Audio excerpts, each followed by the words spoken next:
सल्लि अला मुहम्मदिन व आलि मुहम्मद। अल्लाहुम्मा सल्लि अला मुहम्मदिन व आलि मुहम्मद। औज़ु बिल्लाहि मिनश शैतानिर रजीम। बिस्मिल्लाहिर रहमानिर रहीम। अस्सलामु अलैकुम मोहतरम नाज़रीन व सामीन।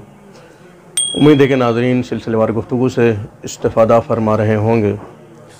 सादा टीवी बराबर आपकी खिदमत में अहकाम शरिया और माह मुबारक रमज़ान और हमारी ज़िम्मेदारियों के उन्वान से गुफ्तगू पेश कर रहा है। खुद भी इस्तिफ़ादा करें, दूसरों को भी इस्तिफ़ादे का मौका फ़राहम करें। जितनी भी नेकियों का काम किया जाए सवाब जारिया है। आज का उन्वान गुफ्तगू है हराम और मकरूह रोज़े। ये इसलिए ज़िक्र किया जा रहा है ताकि लोगों के इल्म में रहे कि किस तरह के रोज़े, कौन से रोज़े हराम और मकरूह हैं। ईद फ़ित्र और ईद क़ुरबान के रोज़े जो हैं वो हराम है, यानी ईद उल फ़ित्र के रोज़ रोज़ा रखना हराम है, ईद क़ुरबान के रोज़ रोज़ा रखना हराम है। जिस दिन के बारे में इंसान को ये इल्म ना हो कि शाबान की आखिरी तारीख़ है या रमज़ान मुबारक की पहली, तो अगर वो इस दिन पहली रमज़ान मुबारक की नीयत से रोज़ा रखे तो हराम है। जब शक हो कि पहली है या 30 शाबान है या माह शाबान की आखिरी तारीख़ है या रमज़ान मुबारक की पहली है, शक है, तो उस दिन क़ुर्बत की नीयत से रोज़ा रखेगा, ना कि रमज़ान की नीयत से। अगर माह रमज़ान की नीयत से रोज़ा रखता है तो हराम है। इसके अलावा अगर औरत के मुस्तहब रोज़े रखने से शौहर की हक़ तलफ़ी होती हो तो औरत का रोज़ा रखना हराम है। मुस्तहब रोज़े रखने से औरत के अगर शौहर की हक़ तलफ़ी हो रही है तो उस औरत का, ख़ातून का रोज़ा रखना हराम है। और एहतियात वाजिब यह है कि ख़ास शौहर की हक़ तलफ़ी ना भी होती हो तो उसकी इजाज़त के बग़ैर मुस्तहब रोज़ा नहीं रखना चाहिए।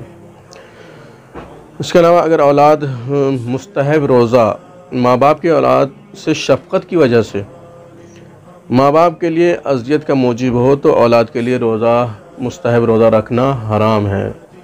माँ बाप के लिए अगर अज़ियत का सबब बनना है तो आगा सिस्तानी के नज़दीक रोज़ा रखना हराम है। अगर बेटा बाप की इजाज़त के बग़ैर मुस्तहब रोज़ा रख ले और दिन के दौरान बाप उसे रोज़ा रखने से मना करे, तो अगर बेटे का बाप की बात ना मानना फितरी शफ़क़त की वजह से अज़ियत का मूजिब और बाइस हो तो बेटे को चाहिए कि रोज़ा तोड़ दे। अगर कोई शख्स जानता हो कि रोज़ा रखना उसके लिए ऐसा नुकसान नहीं है कि जिसकी परवाह की जाए, तो अगरचे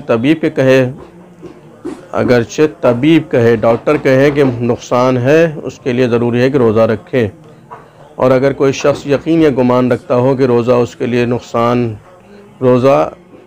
नुकसान है, तो अगरचे तबीब कहे, डॉक्टर कहे तो मुज़िर या नुकसानदेह नहीं है, तो क्या करना चाहिए?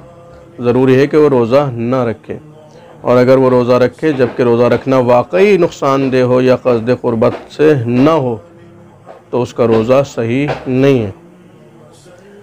इसके अलावा अगर किसी शख्स को एहतिमाल हो कि रोज़ा रखना उसके लिए ऐसा नुकसान है कि जिसकी परवाह की जाए और उस एहतिमाल की बिना पर उसके दिल में खौफ पैदा हो जाए कि अगर उसका एहतिमाल लोगों की नज़र में सही हो तो उसे रोज़ा नहीं रखना चाहिए, और अगर वो रोज़ा रख ले तो साबिक़ा मसले की तरह उस सूरत में उसका रोज़ा सही नहीं है। जिस शख्स को एतमाद हो कि रोज़ा रखना उसके लिए नुकसान नहीं है, अगर वो रोज़ा रख ले और मगरिब के बाद उसे पता चले कि रोज़ा रखना उसके लिए नुकसानदेह था कि जिसकी परवाह की जाती, तो एहतियात वाजिब की बिना पर उस रोज़े की क़ज़ा करना ज़रूरी है। आशूर के दिन रोज़ा रखना मकरूह है और इस दिन का रोज़ा भी मकरूह है जिसके बारे में शक हो कि अरफ़े का दिन है या ईद क़ुरबान का दिन है। उम्मीद है कि नाज़रीन वज़ाहत के साथ समझ गए होंगे कि हराम व मकरूह रोज़े कौन कौन से हैं। वाखिर दावाना अनिल हम्दुलिल्लाहि रब्बिल आलमीन।